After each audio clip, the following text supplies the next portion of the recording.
يقرمين أو لمن تتكم الله لمن كان له قلب وألقى السمع لمن على أو ألقى السمع لمن على ويمنع له مكنياتهم الله سبحانه وتعالى بارو تشارلوت بقى لباتشو لا يسيدرس غانا ميغسسو ማለት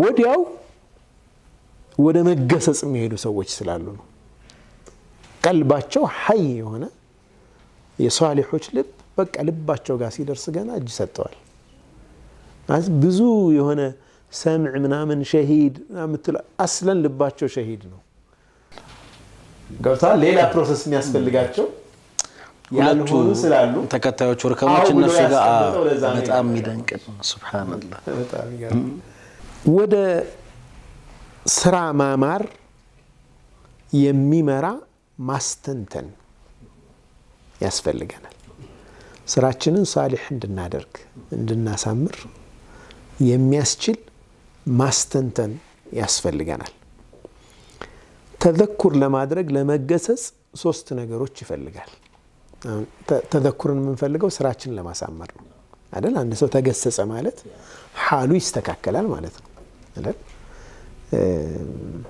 የሰው ገንዘብ እንደፈለገ ያጭበረብር ነበር እንበል ከዛ ተውባ አደረገ ሰዎች ጋር ገንዘባቸውን መለሰ ወይም አውፉታ ጠየቀ ከዛ ወደ ሐላል ስራ ገባ ማስተንተን ጀመረ እንዴ በጣም ሊገርመው ሁሉ ይችላል ለምንድነው ሁሉ ነገር ሳደርግ የነበረው ወደ አቅሉ ተመልሷል አሁን ተበሱር ማድረግ ጀመረ ተذكر ውስጥ ገባ ውስጡ የጸዳ ይሄዳል እዚህ ሐሉን ማስተካከል ነው ማለት ነው መጨረሻ ዓላማው ያ ሰው የሰው ገንዘብ የሚጸየፍ በንጹህ ገንዘብ መኖርን የሚመርጥ አይነት ሰው መሆን ነው አይደል መጨረሻ የሚፈልገው ኢስላህ እኮ መጨረሻ የሚፈልገው ስራው ሐሉ እንዲያምር ለዚህ ግን ሶስት ነገር ይፈልጋል አንደኛው الانتفاع بالعظة በምክር መጠቀም መቻል ምክሩ በተለያየ መንገድ ሊደርሰው ይችላል የአላህ ሪሳላ በብዙ አይነት መንገድ ይደርሰዋል በዑለማዎች ምላስ ይደርሰዋል በዳዒዎች ይደርሰዋል በበላ ሊደርስበት ይችላል ሌላ ሰው ላይ በሚያየው በላ ሊደርስ መልእክቱ ሊደርሰው ይችላል ዝም ብሎ ድንገት ቁርአን ሲከፍት እሱን የሚመለከት ነገር እንዲያጋጥመው አላህ ሊያደርግ ይችላል ስለዚህ ዳይመን በቃ በማስተዋል ውስጥ መቆየት አለበት ለኔ ነው እንድትል ይሄ መልእክት ዒባውን መጠቀም የሚገርም ነው ፉዳይል ኢብኑ ዒያድ እኮ አንድ የቁርአን አያ ድንገት ሰሙ ሐያታቸው ተቀየራል አንድ የቁርአን አያ አለም የእኒ ለለዚነ አመኑ እነዛ ያመኑ ሰዎች ጊዜው አልደረሰም እንዴ ወደ አላህ የሚመለሱበት አላህን የሚፈሩበት እንግዲህ ሽፍታን የነበሩ በጣም ብዙ ሰው ፉዳይል መጣ ከተባለ መግቢያ የሚያጣባቸው በጣም አደገኛ ወንበዴን የነበሩ ግን እቺን የቁርአን አንቀጽ እንደውም ለወንብድና ሰው ቤት ሊገቡ ተንጠላጥለው በሌሊት ነው የሰሙት ከዛ ቤትም ሳይገቡ ወርደው አልቅሰው ወደ አላህ ተመለሱ ያቺ ሪሳላ ያቺ መውዒዛ ለሳቸው ነች ተጠቀሙባት እዚህ መውዒዛን መጠቀም ይፈልጋል ሁለተኛው الاستبصار بالعبرة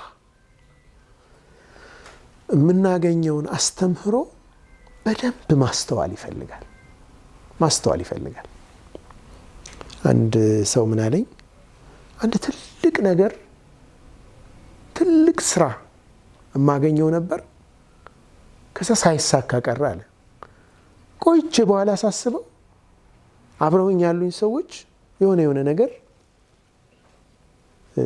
ኺያና አይነት ነገር ሴንስ አደረገ ከዛ ተለያዩ ማለት ነው ትልቁ ጋር ብገባ በጣም አደገኛ ነበር ማለት ነው ኮዲሁ አላህ መልሰኝ ሱብሃንአላህ አታውቀውም አንተ ዒብራ استبصار እቺ ነገር አስተውለህ ዒብራ መውሰድ ይሄ ሰልፍ ሪፍሌክሽን የሚሉት ፈረንጆቹ ማለት ነው ቆም ብለህ ሪፍሌክት ማድረግ ምንድነው ከዚህ የምማረው ይህ ነገር ሆነ።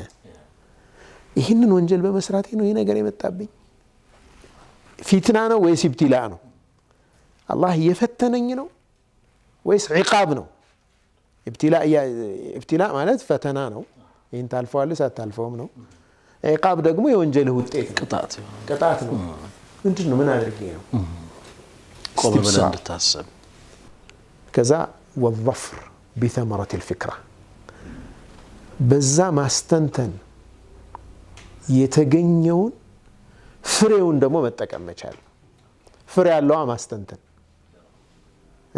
መውዒዛ አለ፣ አደመጥክ ምክሩን፣ ከዛ ዒብራ ደግሞ አለ፣ ዒብራ ኢስቲብሳር አደረግ። ከዛ ውስጥ ሰመሪ ወሰድክ፣ ቴክ አዌይ ሜሴጅ። ምንድን ነው እኔ የምወስደው ከዚህ? ለእኔ ምን ማለት ነው ይሄ? አንድ የቁርአን ያሰማው እኔን ምን እያለኝ ነው? ለእኔ ምንድን ነው መልእክቱ? የሆነ ዳዒ የሆነ ነገር አለ፣ ለእኔ ምንድን ነው? ከኔ ህይወት ጋር እናገናኘው ታገናኛለህ።